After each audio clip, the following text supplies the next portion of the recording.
August 13 ചൊവ്വാഴ്ച. മത്തായി 18 അധ്യായം 1 മുതൽ 5 വരെയും 10, 12 മുതൽ 14 വരെയും വാക്യങ്ങൾ. മുഹമ്മദ് അലി ഒരു അമേരിക്കൻ പ്രൊഫഷണൽ ബോക്സറും ആക്ടിവിസ്റ്റും എൻ്റർടൈനറുമായിരുന്നു. അദ്ദേഹം 1964 79 ഇടയിൽ 3 തവണ ലോകത്തിലെ ഹെവി വെയ്റ്റ് ചാമ്പ്യനായിരുന്നു. ദ ഗ്രേറ്റസ്റ്റ് എന്ന വിളിപ്പേരുള്ള അദ്ദേഹം 20-ാം നൂറ്റാണ്ടിലെ ഏറ്റവും പ്രധാനപ്പെട്ടതും ആഘോഷിക്കപ്പെട്ടതുമായ വ്യക്തികളിൽ ഒരാളായും ചരിത്രത്തിലെ ഏറ്റവും മികച്ച ബോക്സർമാരിലൊരാളായും പരക്കെ കണക്കാക്കപ്പെടുന്നു. 2007 അദ്ദേഹം വീമ്പിളക്കി, ഞാൻ വലിയവനല്ല, ഞാൻ 2 ഇരട്ടി വലിയവനാണ്. തുടർന്ന് ഒരു അഭിമുഖത്തിൽ അദ്ദേഹം പറഞ്ഞു, അള്ളാഹുവാണ് ഏറ്റവും വലിയവൻ, ഞാൻ ഏറ്റവും വലിയ ബോക്സർ മാത്രമാണ്.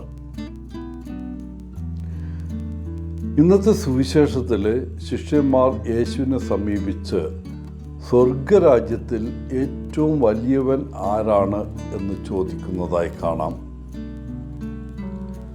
നമ്മൾ മനുഷ്യരാണ് ഈ ചോദ്യത്തിന് ഉത്തരം നൽകുന്നതെങ്കിൽ നമ്മൾ ഓരോരുത്തരുടെയും നേട്ടങ്ങളെയും അന്തസ്സിനെയും ബിരുദത്തെയും സ്വത്തുക്കളെയൊക്കെ ആശ്രയിച്ചായിരിക്കും, അല്ലെ ആസ്പദമാക്കിയായിരിക്കും മഹത്വത്തിനുള്ള മാനദണ്ഡമായി കണക്കാക്കുക. പലരും ഇതൊക്കെ സ്വന്തമാക്കാൻ സ്വപ്നം കാണുന്നവരാണ്. ശിഷ്യന്മാരെ പോലെ നമ്മുടെ മേഖലകളിൽ ഒന്നാമനാകാൻ ആഗ്രഹിക്കുന്നു. എന്നാൽ യേശുവിനെ സംബന്ധിച്ചിടത്തോളം ഈ മാനുഷിക നിലവാരങ്ങളൊന്നും അല്ലായിരുന്നു പ്രധാനം. ഏറ്റവും വലിയവൻ ആരാണ് എന്ന ചോദ്യത്തിന് ഉത്തരം നൽകാൻ യേശു ഒരു കുട്ടിയെ തൻ്റെ അടുക്കിലേക്ക് വിളിക്കുകയും ദൈവരാജ്യത്തിലെ മഹത്വത്തിനുള്ള പ്രധാന മാനദണ്ഡമായി എളിമയെ പരാമർശിക്കുകയും ചെയ്തു. ഒരു കുഞ്ഞിനെ പോലെ വിനയാന്വിതരായിരിക്കാൻ നാം പരിവർത്തനം ചെയ്യപ്പെടേണ്ടതുണ്ട്. ഒരു പുതിയ മനുഷ്യനായിരിക്കണം. പരസ്പരം മത്സരിക്കാനുള്ള നമ്മുടെ പ്രവണതയിൽ നിന്ന് പിന്തിരിഞ്ഞ് നമ്മെ തന്നെ മെച്ചപ്പെടുത്തുന്നതിൽ നാം ശ്രദ്ധ കേന്ദ്രീകരിക്കേണ്ടതുണ്ട്. അങ്ങനെ നാം നമ്മുടെ ദുഷിച്ച വഴികളിൽ നിന്ന് മാറുകയും നമ്മുടെ യഥാർത്ഥ സ്വഭാവം ദൈവമായ പിതാവിൻ്റെ സാദൃശ്യത്തിലേക്ക് മാറുകയും വേണം. കുട്ടികൾ നമുക്ക് വലിയൊരു സമ്മാനമാണ്. ജീവിതത്തിലുടനീളം നമ്മെ പഠിപ്പിക്കാനുള്ള കഴിവ് അവർക്കുണ്ട്. പലപ്പോഴും കുട്ടികൾ മുതിർന്നവരെ അനുകരിക്കണമെന്നാണല്ലോ പറയുന്നത്. എന്നാൽ യേശു ഈ ചിന്തയെ പൂർണ്ണമായി മാറ്റിമറിക്കുന്നു.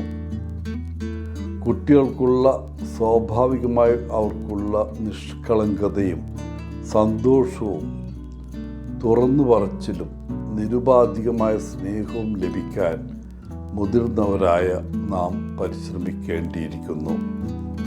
പ്രിയപ്പെട്ടവരെ, കുട്ടികളുടെ മാതൃക ശരിക്കും പിന്തുടരുകയാണെങ്കിൽ നമ്മുടെ ജീവിതം എന്തുമാത്രം വ്യത്യസ്തമാകും.